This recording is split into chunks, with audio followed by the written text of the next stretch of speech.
Hello friends, आप सभी को नमस्कार। मैं हितेश कुमार एक बार फिर से आप सभी का ज्ञान कोश यूट्यूब चैनल में स्वागत करता हूं। आज है 4 मार्च और 4 मार्च से जितनी भी करंट अफेयर्स बनेंगी वो हम आज की वीडियो में चर्चा करेंगे। इस वीडियो का पीडीएफ आप सभी को ज्ञान कोश टेलीग्राम चैनल पर मिल जाएगा या ज्ञान कोश नाम से ही फेसबुक पेज है, आप लोग वहां से भी इसके पीडीएफ को डाउनलोड कर सकते हैं। तो चलिए शुरू करते हैं आज की कुछ महत्वपूर्ण करंट अफेयर्स। तो सबसे पहले तो बात करते हैं कि आज है 4 मार्च और 4 मार्च का जो दिन है यह राष्ट्रीय सुरक्षा दिवस के रूप में मनाया जाता है। यानी कि आज का जो दिन है यह राष्ट्रीय सुरक्षा दिवस के रूप में मनाया जाता है। अब इसके साथ साथ में एक बात और भी होती है कि राष्ट्रीय सुरक्षा दिवस जिस दिन से शुरू होता है उसी दिन से राष्ट्रीय सुरक्षा सप्ताह की भी शुरुआत करी जाती है। तो इस वर्ष का जो राष्ट्रीय सुरक्षा सप्ताह रहेगा ये 4 से 10 मार्च तक आयोजित किया जाएगा।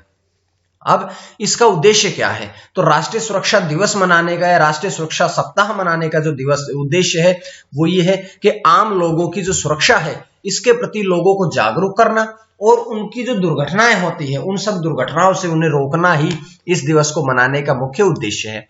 तो ये बात तो हमने पढ़ी है आज के दिवस से संबंधित। अब हम बात करते हैं एक एक करके प्रश्नों की तरफ। जैसे पहला प्रश्न है कि नाग नदी प्रदूषण निवारण परियोजना को किसके द्वारा मंजूरी दी गई है? तो ये एक परियोजना है जिसका नाम है नाग नदी प्रदूषण निवारण परियोजना। इसका जो मंजूरी दी गई है ये दी गई है केंद्रीय मंत्रिमंडल, यानी कि भारतीय केंद्रीय मंत्रिमंडल ने अब नाग नदी प्रदूषण निवारण परियोजना को मंजूरी दी है। अब क्या है इसके बारे में, तो ये बातें हम पूरी पढ़ते हैं। जैसे कि नाग जो शुरू हुआ है ये नागपुर से शुरू हुआ है। नागपुर में नदी में बहने वाले शिविर और जो औद्योगिक अपशिष्ट होता है इसके उपचार के लिए ये शुरू की गई है। बात करते हैं कि ये क्रियान्वयन किसके द्वारा किया जाएगा? तो ये राष्ट्रीय संरक्षण निदेशालय के द्वारा क्रियान्वयन किया जाएगा। अब इस परियोजना के तहत कुल लागत कितनी आएगी? तो इस परियोजना के तहत जो लागत आएगी वो है 2117.54 करोड़ रुपए। 2117 करोड़ रुपए इसकी लागत आने वाली है। तो ये इस परियोजना के बारे में हमने पढ़ा है। अब इसके द्वारा एक मुख्य जो फायदा होगा वो ये होगा कि नदी प्रदूषण यानी कि जल प्रदूषण जो होता है उसका संरक्षण किया जाएगा। नदी के पानी को बेकार होने से, प्रदूषित होने से बचाया जा सकेगा। तो ये एक मुहिम है जिसके तहत ये कार्य किया जाएगा। उसके बाद बढ़ते हैं दूसरे प्रश्न की तरफ। तो दूसरा है कि सुगम्य भारत ऐप किसके द्वारा लॉन्च किया गया? तो ये एक ऐप है जिसका नाम है सुगम्य भारत ऐप। ये किसके द्वारा लॉन्च किया गया है? तो ये लॉन्च किया गया है थावरचंद गहलोत, यानी कि ऑप्शन जो डी है, यानी कि अब सुगम्य भारत ऐप जो है ये थावरचंद गहलोत के द्वारा लॉन्च किया गया है। अब क्या है इस ऐप के बारे में ये भी बात पढ़ते हैं। जैसे कि जो थावरचंद गहलोत ने इसे लॉन्च किया है वे किस मंत्रालय के मंत्री हैं? तो वे केंद्रीय सामाजिक न्यायालय और सशक्तिकरण मंत्री हैं। तो ये उनका मंत्रिमंडल पड़ा है। उसके बाद में देखिएगा कि ये जो ऐप है इसके साथ साथ में एक्सेस द फोटो डाइजेस्ट ये नाम की एक हैंडबुक भी लॉन्च करी गई है। अब पहले हम पढ़ेंगे सुगम्य भारत के बारे में, उसके पश्चात हम पढ़ेंगे एक्सेस द फोटो डाइजेस्ट के बारे में। तो सबसे पहले सुगम्य भारत ऐप जो है ये एक क्राउड सोर्सिंग मोबाइल एप्लीकेशन है। इसका उद्देश्य क्या है कि एक्सेसिबिलिटी को संवेदनशील बनाना और सुधारना। इसमें क्या होगा कि जो दिव्यांगजन है, जो दिव्यांग है और जो बुजुर्ग हैं उन तक पहुंच संबंधी समस्याएं जो है वो इसमें दर्ज की जा सकती है। क्योंकि आप देखिएगा दिव्यांगजन और बुजुर्ग हैं वो आप तक नहीं पहुंच पाते हैं, डॉक्टर्स के तक नहीं पहुंच पाते हैं, लेकिन इसके द्वारा क्या होगा कि उनको सुगम बनाया जाएगा, उनको आसानी से उन तक पहुंचा जाएगा, उन तक पहुंच को आसान बनाया जाएगा। तो इसी उद्देश्य के लिए सुगम्य भारत ऐप जो है ये लॉन्च करी गई है। उसके बाद हम बढ़ते हैं कि इसके बारे में the access the photo digest के बारे में। ये क्या है? ये एक हैंडबुक है जो कि राज्य और केंद्र शासित प्रदेशों की तस्वीरों का एक संग्रह है। इसका उद्देश्य क्या है? तो इसका उद्देश्य है कि इसकी परिकल्पना जो है वो 10 बुनियादी बातें अच्छी बुरी प्रथाओं को चित्रात्मक ढंग से समझाने के एक उपकरण और गाइड के रूप में करी गई है। तो ये जानकारी हमने यहां से पढ़ी है। उसके बाद बढ़ते हैं तीसरे प्रश्न की तरफ। प्रश्न नंबर 3 कि पंजाब के मुख्यमंत्री के प्रधान सलाहकार कौन बने हैं? तो देखिएगा प्रश्न नंबर 3 से आपके सामने 4 ऑप्शन है। अब बने हैं प्रशांत किशोर, यानी कि ऑप्शन जो बी ऑप्शन है वो आपका एकदम सटीक रहेगा, सही रहेगा। अब लेकिन एक बात देखिएगा पंजाब के मुख्यमंत्री कौन है? तो अमरिंदर सिंह, यानी कि हम ये भी कह सकते हैं कि अब पंजाब के मुख्यमंत्री अमरिंदर सिंह के प्रधान सलाहकार कौन बने हैं? तो कौन बने हैं? प्रशांत किशोर। इसके बाद में बढ़ते हैं आगे कि उनकी नियुक्ति जो है उनकी अवधि कब तक रहेगी, तो उनकी नियुक्ति की अवधि जो है वे जब तक मुख्यमंत्री यानी कि अमरिंदर सिंह का कार्यकाल रहेगा जब तक उनकी नियुक्ति कर दी गई है। इससे पहले उन्होंने 2017 में कांग्रेस का चुनाव अभियान भी संभाला था। तो इसी प्रकार से 2017 में चुनाव अभियान संभाला था। और ध्यान रखिएगा कि जो पंजाब है, पंजाब में कांग्रेस की सरकार है और मुख्यमंत्री अमरिंदर सिंह है जो कि कांग्रेस पार्टी से ही है। तो ये जानकारियां यहां से मिली। लेकिन थोड़ी सी जानकारी देखिएगा कि पंजाब के मुख्यमंत्री के प्रधान सलाहकार बने हैं। तो पंजाब के बारे में पढ़ते हैं। पंजाब की राजधानी कौन सी है? चंडीगढ़। अब चंडीगढ़ से एक प्रश्न और भी आता है कि हरियाणा और पंजाब दोनों राज्यों की जो राजधानी है वो चंडीगढ़ ही है। उसके पश्चात बढ़ते हैं कि जिले कितने हैं? तो पंजाब में 22 जिले हैं। और राजभाषा कौन सी है? पंजाबी है। पंजाब राज्य का गठन 1 नवंबर 1966 को हरियाणा और पंजाब दोनों राज्य अलग होकर के बना था। इसके बाद हम बात करते हैं कि राज्यपाल कौन है। तो राज्यपाल जो है वो है वीएस बदनौर यानी कि विजेंद्र पाल सिंह बदनौर जो है वे इसके राज्यपाल है। और मुख्यमंत्री के बारे में मैं बता चुका हूं। जिसके बाद देखिएगा कि विधानसभा की सीटें कितनी हैं? तो 177। राज्यसभा की सीटें कितनी हैं? 7। लोकसभा की सीटें कितनी हैं? तो 13। तो इस प्रकार से पूरी जानकारियां जो थी वो हमने इस प्रश्न से पढ़ ली है। उसके बाद प्रश्न नंबर 4 कि सेंट्रल बैंक ऑफ इंडिया के एमडी और सीईओ कौन बने हैं? एमडी मतलब के मैनेजिंग डायरेक्टर और सीईओ मतलब के मुख्य कार्यकारी अधिकारी। तो अब कौन बने हैं? तो यहां से देखिएगा ऑप्शन नंबर सी यानी कि माटम वेंकट राव। माटम वेंकट राव जो है वे अब सेंट्रल बैंक ऑफ इंडिया के एमडी और सीईओ बने हैं। क्या है थोड़ी जानकारी है इनके बारे में और पढ़ते हैं कि उनका जो कार्यकाल है ये 1 मार्च 2021 से 3 वर्ष की अवधि तक बढ़ा दिया, मतलब उनका नियुक्ति जो है वो कर दी गई है, यानी कि आगामी 3 वर्षों तक उनकी नियुक्ति इस पद पर करी गई है। इसके बाद में इससे पहले वे केनरा बैंक में कार्यकारी निदेशक के रूप में कार्यरत थे। उसके बाद इंडियन इंस्टीट्यूट ऑफ बैंकर्स के सर्टिफाइड एसोसिएट भी वो रह चुके हैं। तो ये जानकारी मैंने आपको यहां से दी है। उसके पश्चात देखिएगा कि सेंट्रल बैंक ऑफ इंडिया के बने हैं। तो सेंट्रल बैंक ऑफ इंडिया के बारे में अगर हम थोड़ी बातें पढ़ें तो इसकी स्थापना कब हुई थी? 21 दिसंबर 1911 में। मुख्यालय मुंबई महाराष्ट्र में है। और इसके अगर हम चेयरमैन की बात करें तो तपन राय जो है वे सेंट्रल बैंक ऑफ इंडिया के चेयरमैन भी हैं। इस प्रकार से ये जानकारी यहां से मिली। उसके बाद देखिएगा किस कंपनी ने समुद्री प्लास्टिक का पुनर्चक्रण करके पहला लैपटॉप बनाया कि जो समुद्री प्लास्टिक है इसका पुनर्चक्रण, समुद्री प्लास्टिक को दोबारा से रिसाइकिल करके पहला लैपटॉप कौन सी लैपटॉप कंपनी ने बनाया है? तो ये बनाया गया है एचपी। एचपी ने बनाया है। एचपी की फुल फॉर्म होती है हैवलेट पैकर्ड।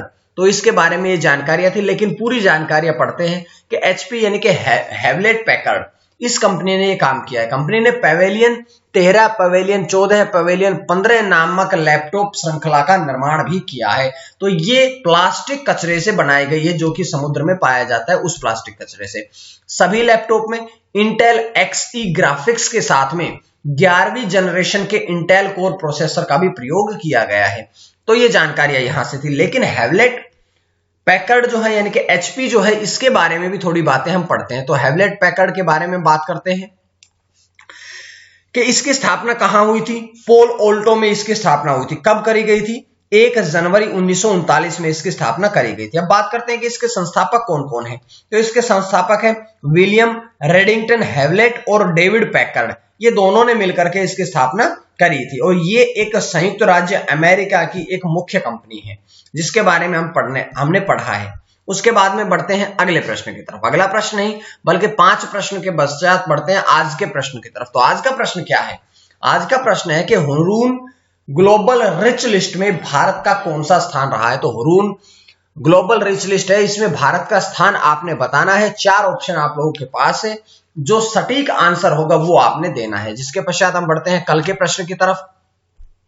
तो मैंने कल आपसे प्रश्न पूछा था कि राजस्व विभाग का अतिरिक्त प्रभार किसे सौंपा गया है? तो आप लोगों के बिल्कुल सटीक आंसर आए तरुण बजाज। तो इसके लिए बहुत बहुत बधाई। आप सभी के सभी जवाब सही हैं।